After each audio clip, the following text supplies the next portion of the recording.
कमरे का माहौल अचानक थोड़ा भारी हो गया था। बच्चों की शरारत से शुरू हुई बात अब बड़ों की नज़रों और सवालों में बदल चुकी थी। सबकी निगाहें बच्चों पर थीं और आवाज़ में हल्की नाराज़गी भी झलक रही थी। आपके बच्चों को इतना तो पता होना चाहिए कि वो किसी के भी कमरे में इस तरह घुसकर हाइड एंड सीक नहीं खेल सकते। ये बहुत बैड मैनर्स हैं। ये सुनकर बच्चे एक पल के लिए सहम गए, लेकिन फिर हिम्मत जुटाकर धीरे से बोले, सॉरी।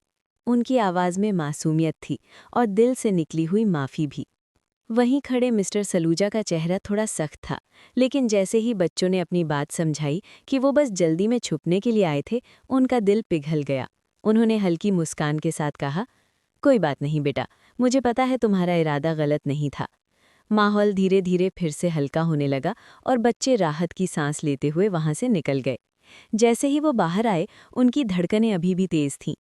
आज तो हम सच में पकड़े जाते, एक ने हंसते हुए कहा, तो दूसरा बोला, लेकिन हमारी एंजल टाइम पर आ गई और हमें बचा लिया। सब हंस पड़े, लेकिन उस हंसी के पीछे एक सच्चा डर भी छुपा था। और फिर शुरू हुआ मजाक, छेड़छाड़ और छोटी छोटी तारीफों का सिलसिला, जहां हर कोई खुद को हीरो साबित करने में लगा था। उधर बड़ों की दुनिया में खेल कुछ और ही चल रहा था।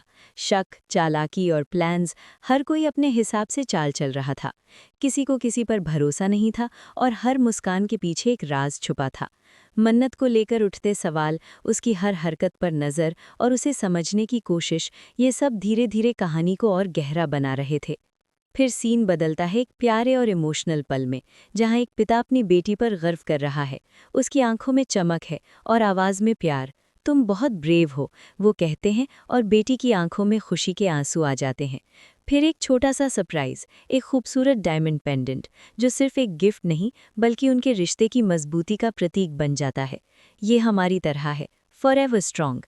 ये शब्द उस पल को और ख़ास बना देते हैं। धीरे धीरे कहानी फिर से मोड़ लेती है। पार्टी का माहौल, हंसी मजाक, खाने की खुशबू और लोगों के बीच बनते बिगड़ते रिश्ते।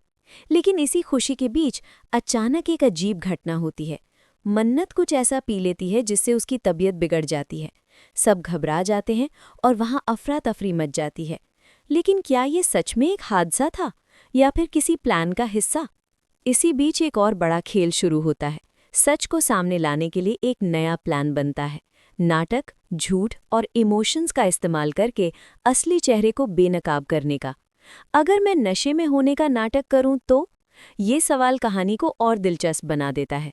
अब देखना ये है कि ये चाल कामयाब होगी या सब कुछ और उलझ जाएगा। और फिर आखिरी सीन, जहां इमोशंस अपने चरम पर हैं। कोई अपने दिल की बात कह रहा है, कोई अपने जज्बात छुपा नहीं पा रहा और कोई बस चुपचाप सब देख रहा है। हर किरदार अपने अपने सच और झूठ के बीच फंसा हुआ है। अब आगे क्या होगा? कौन सच में किसका है और कौन सिर्फ एक खेल खेल रहा है, ये जानने के लिए आपको इंतज़ार करना होगा। अगर आपको ये कहानी पसंद आई और आप जानना चाहते हैं आगे क्या ट्विस्ट आने वाला है, तो वीडियो को लाइक करना मत भूलिए, चैनल को सब्सक्राइब कर लीजिए और कमेंट में ज़रूर बताइए कि आपको कौन सा किरदार सबसे ज़्यादा दिलचस्प लगा। मिलते हैं अगले पार्ट में। Stay tuned.